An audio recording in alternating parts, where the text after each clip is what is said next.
यह कहानी भगवान श्री कृष्ण के बाल्यकाल की समय की है। बचपन में श्री कृष्ण बड़े ही शरारती थे।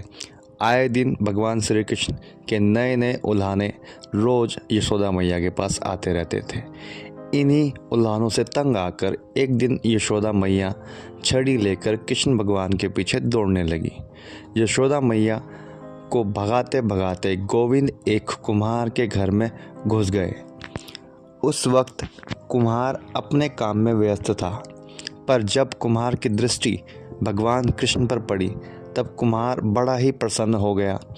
भगवान कृष्ण को बोले, कुम्हार जी, मेरी मैया बहुत क्रोधित है और छड़ी लेकर मुझे ढूंढ रही है। कुछ समय के लिए आप मुझे मेरी मैया से छुपा लीजिए। कुम्हार भगवान श्री कृष्ण के अवतार स्वरूप से ज्ञात था। उसने तुरंत कृष्णा जी को एक बड़े से मिट्टी के घड़े के नीचे छुपा दिया। कुछ समय पश्चात जब यशोदा मैया ने वहां आकर कुम्हार से पूछा, क्या रे कुम्हार, क्या तूने मेरे कान्हा को कहीं देखा है? तो कुम्हार ने जवाब दिया, नहीं मैया, मैंने कहीं नहीं देखा है। कुम्हार और यशोदा मैया के बीच हो रही बातचीत भगवान श्री कृष्ण गौर से सुन रहे थे। फिर जब माता यशोदा वहाँ से चली गई तब कान्हा बोले, कुम्हार जी, मेरी माता यदि चली गई हो तो मुझे इस घड़े से बाहर निकालिए। कुम्हार बोला, भगवान ऐसे नहीं, आपको निकालूंगा। पहले आपको मुझे वचन देना होगा कि आप मुझे 84 लाख योनियों के बंधन से मुक्त कर देंगे। कुम्हार की बात सुनकर कान्हा जी मुस्कुराए, बोले, ठीक कुमार, मैं वचन देता हूँ कि मैं तुम्हें 84 लाख योनियों के बंधन से मुक्ति दे दूंगा। अब तो मुझे बाहर निकाल दो।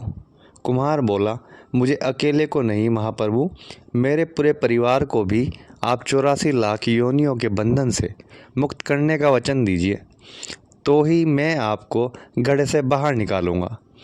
इस पर कृष्ण बोले, ठीक है भैया, मैं उन्हें भी 84 लाख योनियों के बंधन से मुक्त करने का आपको वचन देता हूँ। अब तो बाहर निकाल दो मुझे। अब कुम्हार बोला, बस प्रभु जी, एक विनती और है, उसे पूरा करने का वचन देते हैं तो मैं आपको घड़े से बाहर निकाल दूंगा। कृष्ण बोले, अब वह भी बता दो। कुम्हार ने कहा, हे प्रभु जी, जिस घड़े के नीचे आप छुपे हैं उस घड़े को बनाने के लिए लाई गई मिट्टी को मैंने अपने बैलों पर लाद कर लाया है। आप मेरे उन बैलों को भी 84 लाख योनियों के बंधन से मुक्त करने का वचन दीजिए। कृष्ण भगवान ने कुम्हार का प्राणी प्रेम देखकर उन बैलों को भी मोक्ष देने का वचन दिया। कान्हा बोले, लो कुम्हार जी, तुम्हारी सभी इच्छाएं पूरी हो गई, अब तो इस घड़े से मुझे बाहर निकाल दो। इस बार कुम्हार बोला, अभी नहीं भगवान, बस एक अंतिम इच्छा शेष रह गई है, और वह यह है कि जो भी जीव हम दोनों के बीच इस बातचीत को सुन रहा होगा उसे भी आप इस जन्म और मृत्यु के चक्र से मुक्त कर देंगे।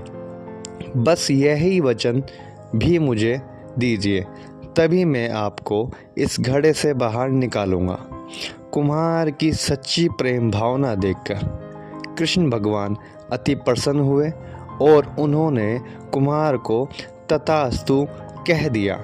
फिर जाकर कुम्हार ने बाल कृष्ण को घड़े से बाहर निकाला, उनको साष्टांग प्रणाम करके उनके चरण धोए और वह चरण अमृत प्राशन करके अपने पूरे घर में उसका छिड़काव किया। अंत में कुम्हार प्रभु कृष्ण के गले लगकर इतना रोया कि उन्हीं में विलीन हो गया। तो ये कहानी यह सिखाती है कि प्रभु कभी भी घूमते घुमाते आपके घर आ सकते हैं। ईश्वर में निष्ठा रखें और सच्ची आस्था रखें।